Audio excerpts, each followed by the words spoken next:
Alright, so today I'm going to do some training on how to use your handheld and how to use the RITE Scan software. So before we even jump into the software, RITE Scan, I want to talk a little bit about what we're seeing right now, which is kind of the home screen on the handheld. So this is before we even get into any of the good stuff. So in the upper left hand corner we have the start menu, we have some icons up here and at the bottom that are fairly important. Now you have to use your imagination here a little bit. You're going to be looking at this handheld in its entirety, and you'll have buttons and whatnot. And that's what I'm viewing it on too. I've got a handheld and I'm just recording the screen. That's where we'd view this screen at as well. Now you can see my mouse on the screen, which is going to be helpful for today's presentation, but you won't have that on yours. Again, I'm recording this through my desktop computer. You won't see a mouse pointer. But it is touchscreen, so you'll have a stylus, kind of like a pen that you can use. And you can also hit things with your finger as well if it's precise enough for you. So I'm going to start here at the top. So up at the top we have this little kind of antenna icon with arrows going back and forth. This means we're connected to a wireless network. And actually that's what this says right here, Wi-Fi RITE wireless network. So this means that we're connected. This is good. This is what you should see. When you first power on your handheld, you won't see this. You'll actually see some movement here. These arrows will go round and round in circles. That means that it's attempting to connect. And actually in the lower right hand corner you also see these bars. They're all green. That represents that we're connected and we have really good signal strength. Now if you get a really big store, or you're behind a concrete wall or something like that, your signal strength can go down, at which point this will show up as yellow, or if it's bad it will show up as red. In a worst case scenario, if you're not connected at all, you'll probably see an exclamation point there. Now one thing you need to know is that this operating system software is constantly being updated, so your icons might look a little bit different, but the lessons are the same. They just might look slightly different. In the upper corner we've got a battery icon. I've got a full battery right now. Should be familiar to everybody. And then one last icon that's pretty important is this little triangle with a check mark. So this actually represents that the barcode scanner is enabled on your handheld. It should always be enabled, but it is possible to disable it. So if you don't see something like that and you're hitting your button to scan a barcode and it's not working, that could be the case. So I'm going to start RITE Scan up. So we'll go to the Start menu and we'll go to RITE Scan. So this is where all the good stuff is. Now the only thing that's even mildly useful on this screen is this Change Connection button. Now most of you won't need this, some will. This is where you tell the handheld where to go to get the data that it's going to use. So for most of you, you'll never have to change this. For people who move their handhelds from one store to another, this is where you might have to go in and change the server name and the database name. If we click OK, we're now going to the main menu for RITE Scan. So this is where all the different functions are. And in the lower left hand corner here we also have this thing called Other Configuration. Now this is pretty handy stuff. We're going to come back to that when we start digging deeper into some of the training. The first option is Items. So by the way, again, you just click on it with your finger, or you can use your stylus, but this function is to allow you to modify data on your products. So I'm going to scan an item. Give me a second here.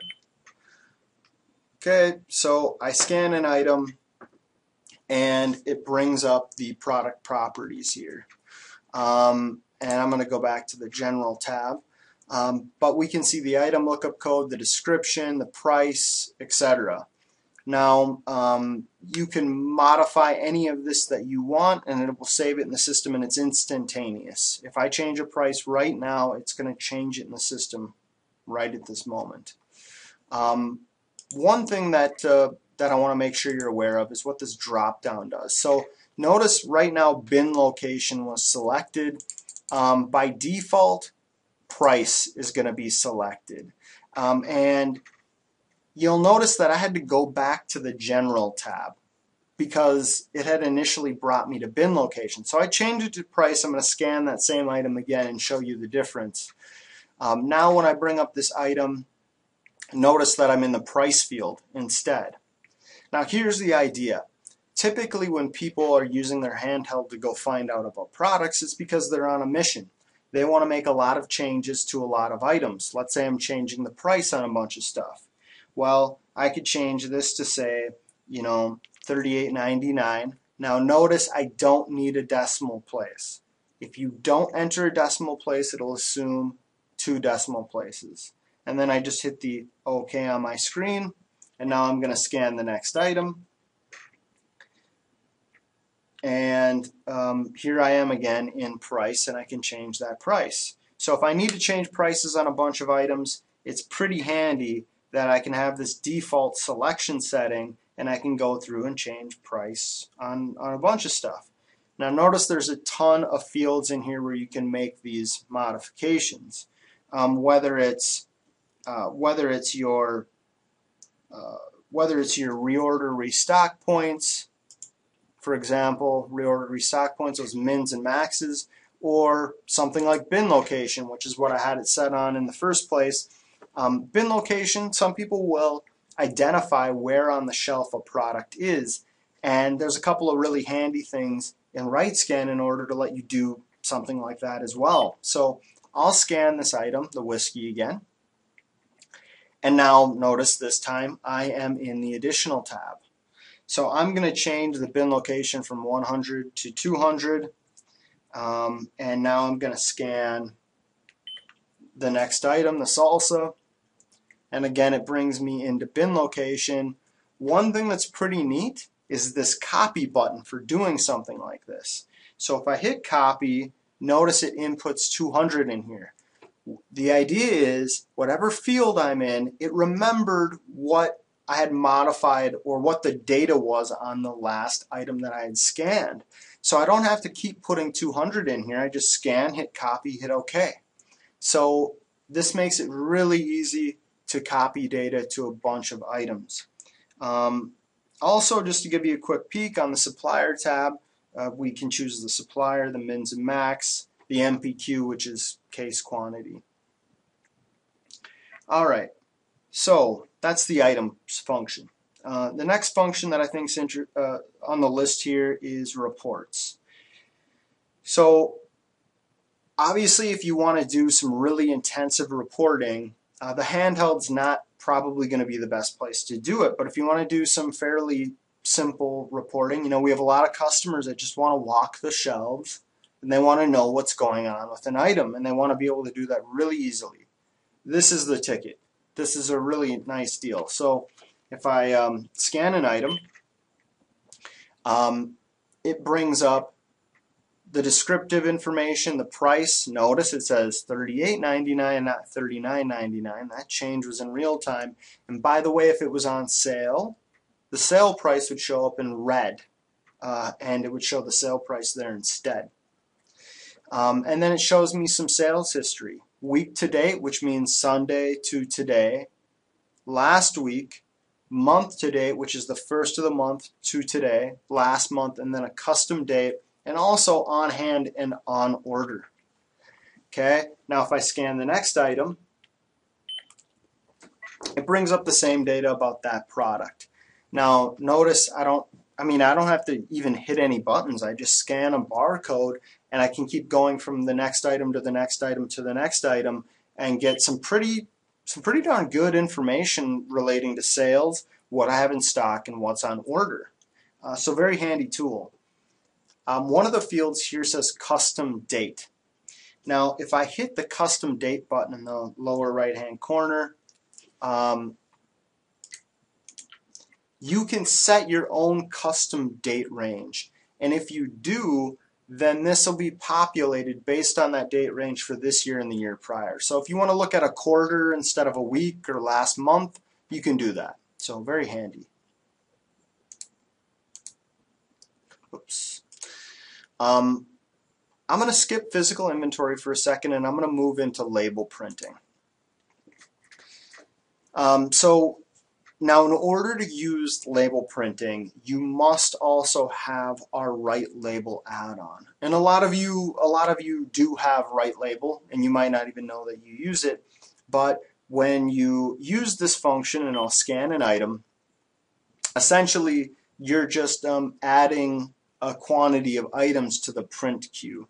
So pretty handy if you're walking the shelves and you notice there's a shelf tag that's gone, or a price sticker on a piece of clothing is messed up. You just come in here, defaults to 1, and you say OK, and it adds that to the queue for later. For when you go to RITE Scan to actually print labels. Now, a couple of things that are interesting about this screen. This layout is a recurring theme in RITE Scan. You're going to see this again. So on the right hand side we have these plus and minus buttons. So I can tap on them using my finger, the stylus, and it just increments that quantity by 1 up or down. I also have a button representing my current quantity on hand, or the MPQ, so how many come in a case.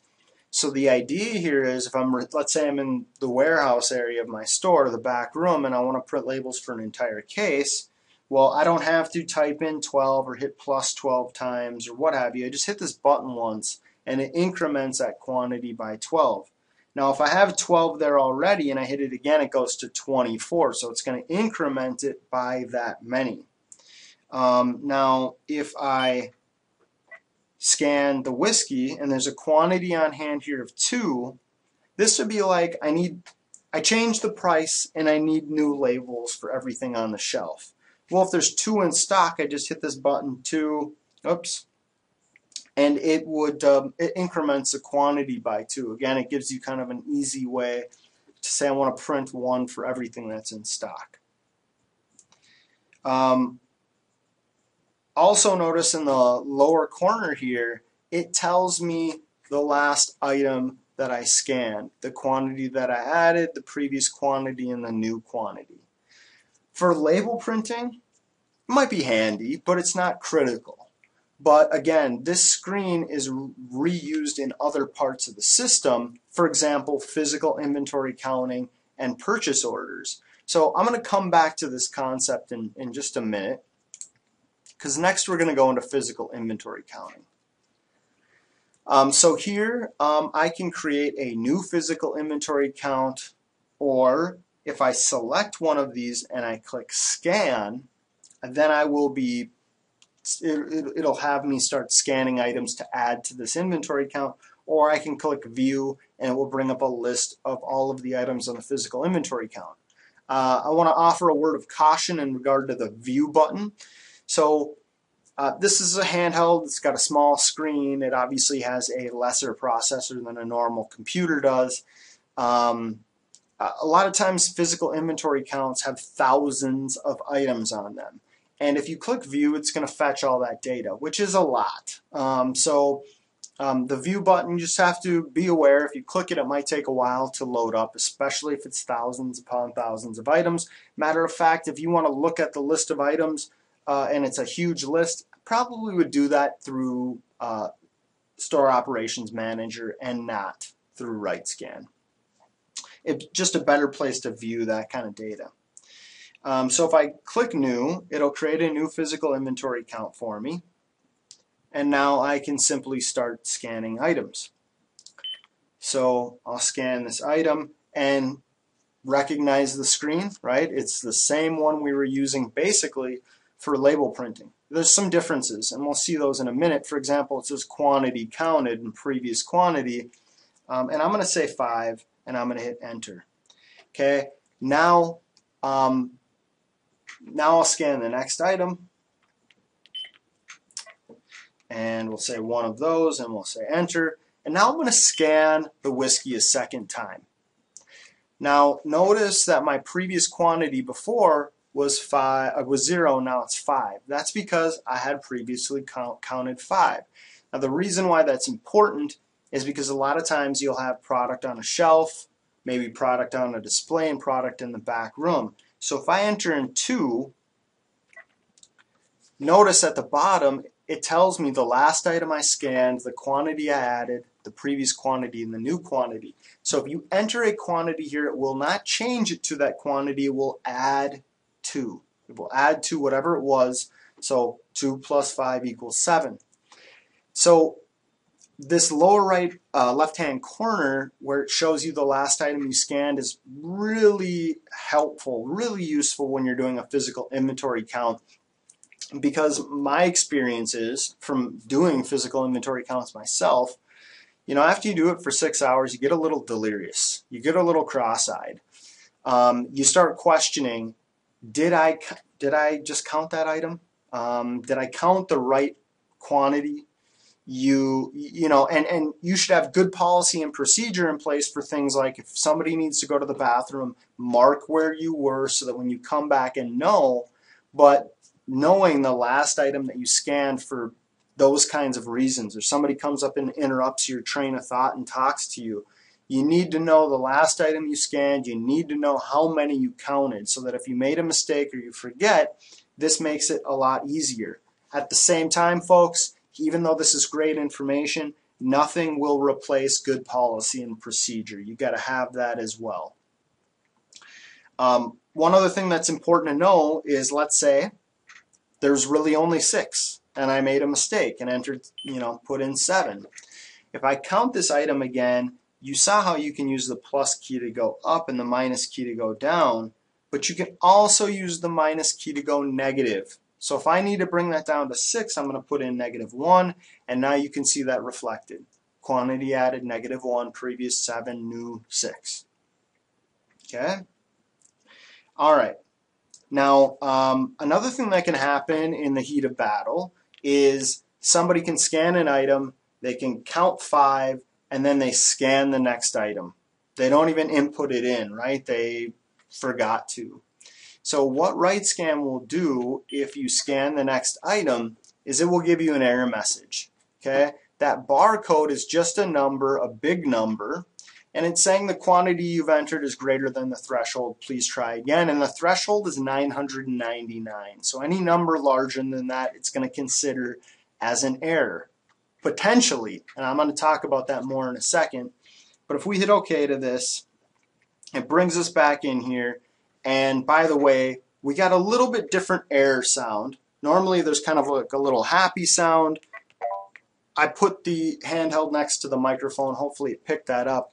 It's a little bit different sound to let somebody know that they should look at the screen.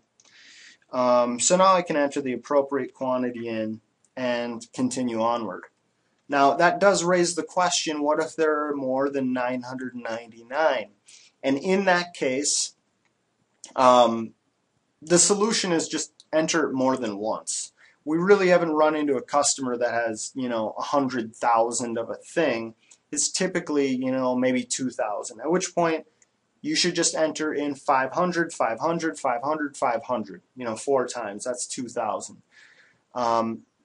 That's a little bit of an inconvenience. However, relative to the number of problems this solves before they happen by having this threshold in there, it's well worth it.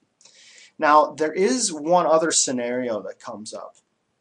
So the examples I've been giving, I've been scanning a bottle of whiskey. This works great because at a wine shop or a liquor store, you're going to have a row of bottles. I see 8, I count 8, I enter 8. But we've got lots of different types of customers, from gift shops to clothing stores to you name it. Now, in a clothing store, they might have a rack of t-shirts. And, I'm trying to count inventory, get through it quickly. And to my eyes, and to the eyes of most, even the people that work there, you'd look at the rack and you just see a type of t-shirt. You don't know the difference between small, medium, and large, or maybe the graphic on the front of the t-shirt is similar but different than the item in front of it, and so it's actually a different item. In those cases, you know, scanning, putting in one is kind of a nightmare. So I'm coming back now, circling back to this other configuration option. So there's this handy option for situations like this, where you can say, if quantity entered is more than 3 characters, assume that the next item is scanned. We're going to turn that on. And now the idea here is, if I have t-shirts, or I mean, even in a wine shop, this is handy, but if I scan an item, now I'm in the quantity counted field. If what I input into this field is greater than 3 characters, it's going to assume that that text is the barcode of the next item scanned. So I'm going to scan. So right now we have 18 counted. I'm going to scan that whiskey again. Okay, notice 1 added. 18 up to 19. I'll scan it again. I'll scan it again. Keeps incrementing by 1. I'll scan the salsa. Now it brings up salsa, but it added 1 to the whiskey. I'll scan it again. This is optimized for those things like t-shirts, where you don't want to count, you just want to scan, scan, scan, scan, scan. And this works beautifully.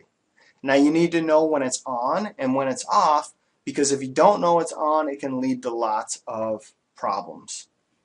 People making mistakes. You know, scanning 2 items in a row when really they meant to count those 2 items. So you just need to be conscientious of whether or not this is on and off, and whether or not it fits your situation to use it this way. Now, the one catch that I do run into with this is that this last item that I scanned, okay, its quantity counted is 0. Now, it will not automatically increment to 1 until I either input 1 and then hit enter, or hit OK, or I scan the very next item. So if I just put the handheld down, it did not increment by 1 based on my last scan. If I hit clear, it wouldn't increment. If I hit OK, it wouldn't increment because the quantity is 0 by default. So on the very last item that you scan when you're in this mode, you need to hit 1 and you need to hit enter. Now this is what the screen should look like. It's blank. That means that we're not working on a particular item. I know that's a little confusing. When you use it a couple of times, you know, take it for a spin. It'll become perfectly clear, I think. Now, a couple of other notes on physical inventory counting. So RITE Scan is just going to count the items. You still need to use Store Operations Manager to finish and commit that inventory count, and that's where you're going to get all of your reporting data relating to your discrepancies about what you counted versus what was in stock, etc. Another thing I would say too is that while I created a new physical inventory count for the sake of this training video, most of the time people do not do that. Instead, they use Store Operations Manager to create a physical inventory count, and then they come in here, find it, they set a description that's easily visible, and then they hit scan so that they can start counting against an inventory count created in RMS, in Store Operations Manager. The reason why you might want to do that is because with RITE Scan, if you create new, it's just an empty list of physical inventory count, and you just add items to it as you see fit. The advantage is that that's really simple. And if you're just going to go around and spot check 10, 20 random items in your store, that's great.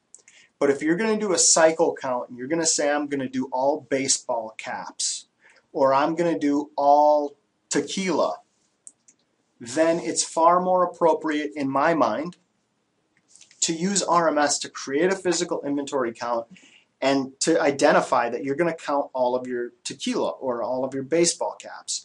The advantage to doing it that way is there's a couple.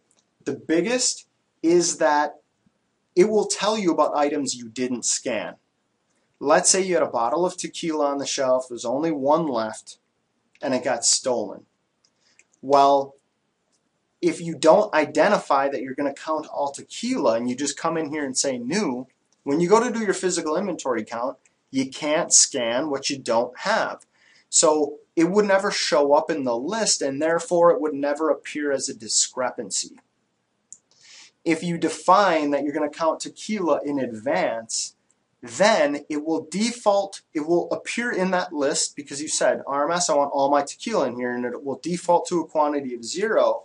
And then when you go to finish the inventory count, it'll show up as a discrepancy. It'll say you counted 0, but you had 1 in stock. That's a really big advantage. Another advantage is that you can use one other feature of RITE Scan.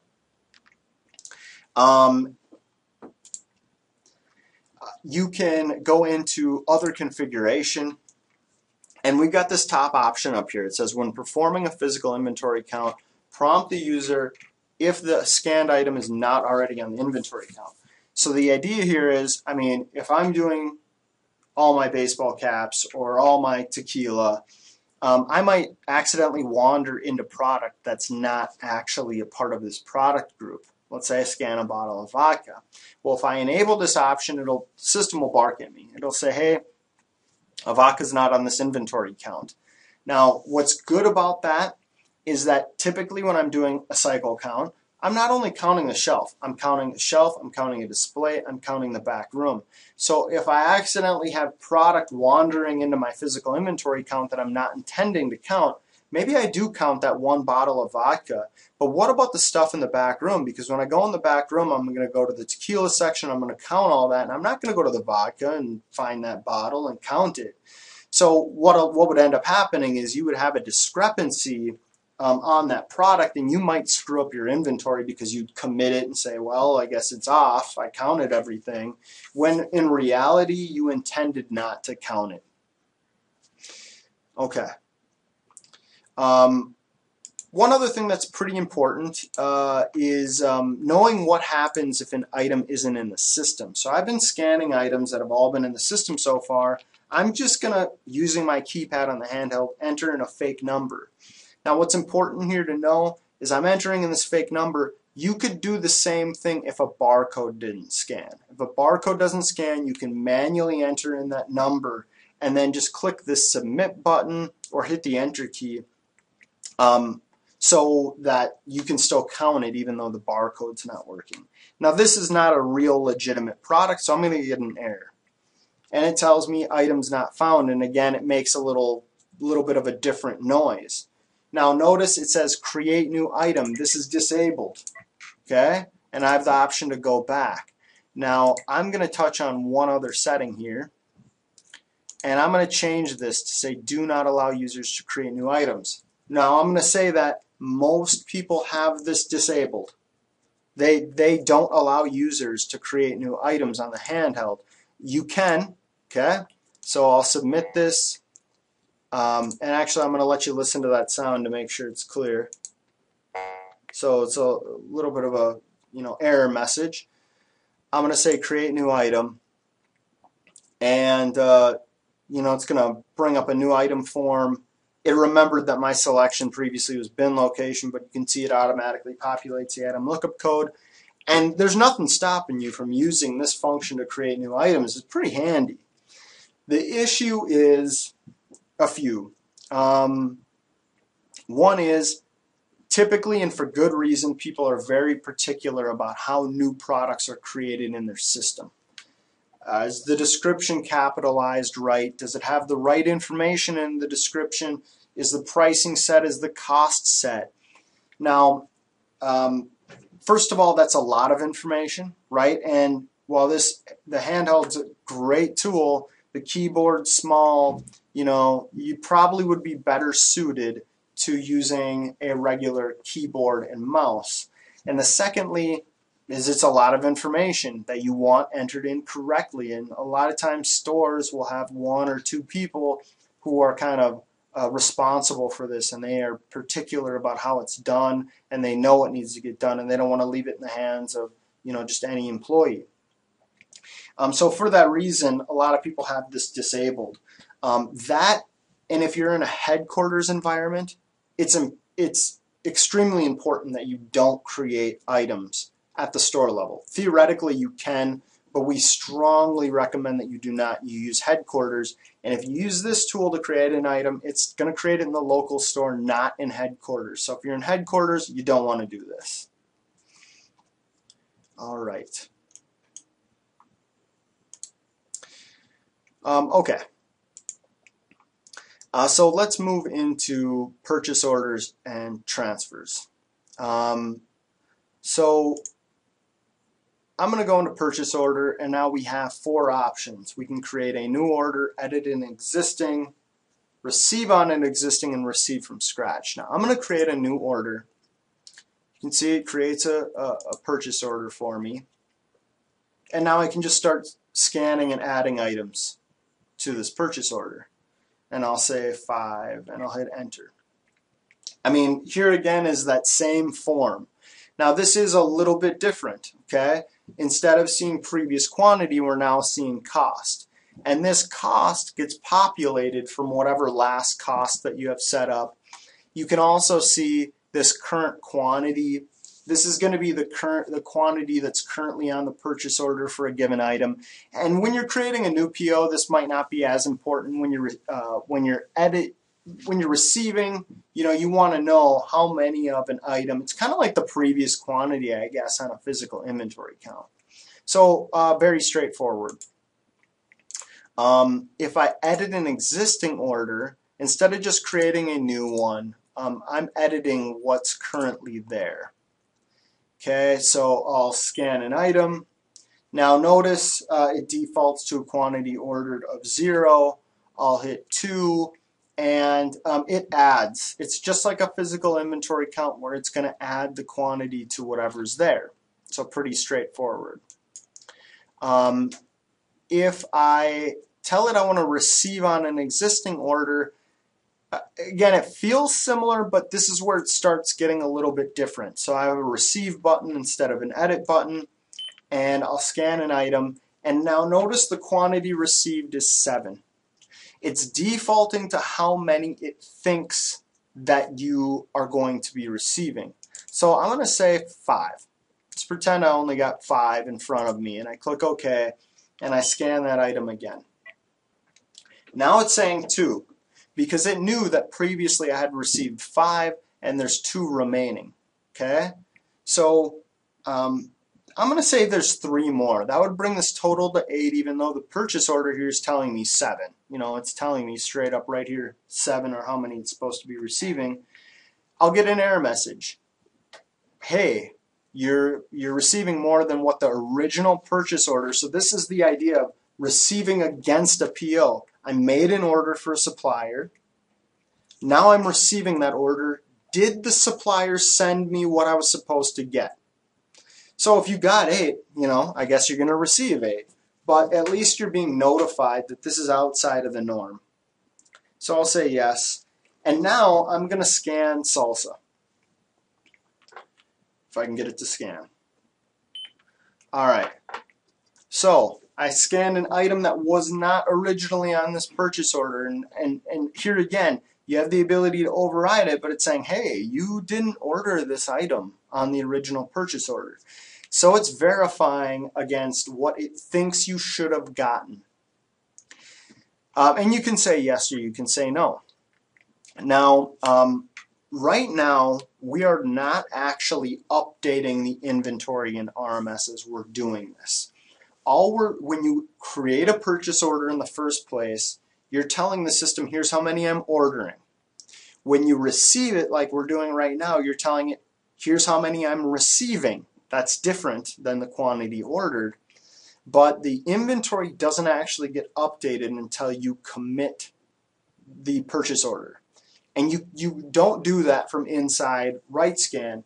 You go into Store Operations Manager, you find the PO, and then you commit it. And only when you commit it is your inventory and your costing data updated. Now the reason why we don't let you commit it in RITE Scan is the same reason why a lot of people don't let anybody, just anybody, create new products using the handheld. A lot of the data on a purchase order is very sensitive and particular stuff. And our line of thinking is that the person at the back door with a handheld is responsible for telling you how many you got. But dealing with any of the other details, like what was the cost, like entering the cost in on the handheld if it's not correct, pretty painful. Or, you know, they sent me too many, what do I do? Or do I need to add a comment? Or do I need to set certain particulars on this order? It's a lot of details. And we don't, you know, when we typically recommend a process to our customers, it's keep it simple for the person at the back room. Have them count how many came in. And then it's somebody else's job, again, somebody who's very particular, to make sure the costing's right, to make sure everything looks good. They'll compare it against the actual physical paper invoice. And then once that's done and they're happy, then they commit. And obviously once you commit, there's not a lot of going back, right? You committed, and now your inventory gets updated and your costing gets updated. And oh yeah, by the way, if there was a costing discrepancy, somebody's got to deal with your supplier, and normally that's the same person who's doing the commit. Okay, so there's one last step, very easy step, but after you tell the system how many actually came in.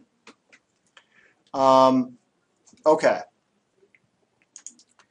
All right, so receiving an order from scratch. This is a combination of creating a new order and receiving an order.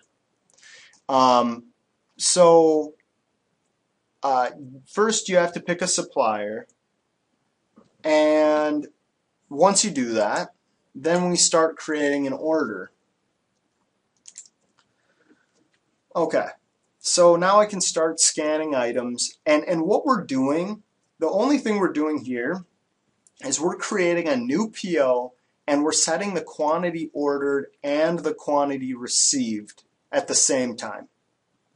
So receiving against an existing PO means I created an order for a supplier, I sent it to them, they've shipped it to me, and now I want to receive against that order I originally created. This is more along the lines of, it showed up at the back door, there is no PO in RMS for it yet, I just need to receive it.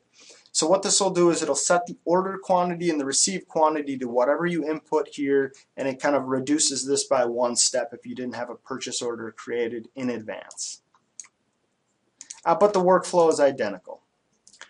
Inventory transfers.